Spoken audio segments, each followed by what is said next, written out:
We are bringing this to everybody to see. In some places, they are like slaves. During those 5 years as temp worker, I've experienced and witnessed many injustices and violations of the law. Change should be happening from people who are most affected. We're in, one of the richest countries in the world.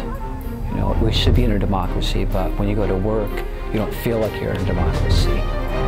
Yet another day when temp workers are going to receive no pay. Why the temp workers are being treated differently? Why are they being underpaid? There are thousands of people out there being exploited on a daily basis, and it shouldn't be happening in a country like Canada. We all have the same rights. No, I have seen so many moms, so many dads. They are not happy. They're working 2, 3 jobs. They don't see each other. How are they going to bring these children up?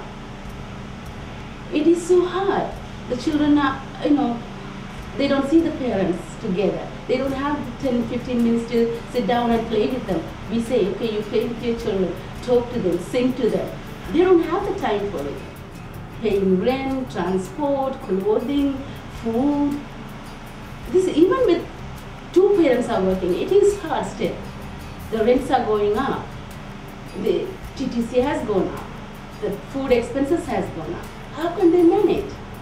I have seen people living in garages, paying $300 rent. People are living in apartment building storage room because they can't afford to live in apartments. Seeing these parents, they don't even have a change clothes to wear, Some moms, I should say, they don't even have proper underwear to wear because they don't have the money. The government don't know anything about it. What is happening out there? That's sad. Even a $10 or $20 wages means a lot to that person. Many people don't know their rights. They just come here, go to the temp agency, work, and they think that's all it is. And they're scared to question because of some of the background they come from. They don't question anybody. So they have to be taught. But they are the future people, future generation of Canada.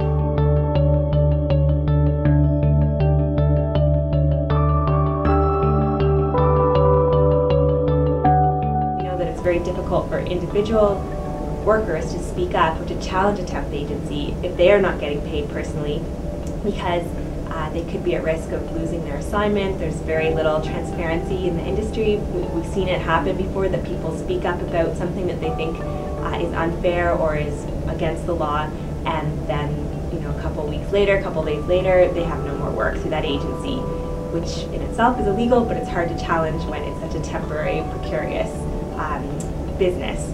So I think that's why we've tried to look for other kinds of more creative ways to expose what's going on in the industry, so that people don't have to be taking those risks individually unless they want to be, but that we can be looking at practices that target agencies across the board and really bring to the public's attention and the government's attention that these kinds of practices are going on. The after effects, when they deny you money, how it affects your life after, when in regards to, if you can afford to pay your rent or, buy a Metro Pass or even eat. Really, it's, they just write all their own rules in, and, if you don't have any knowledge of employment law, then you're up the river without a paddle.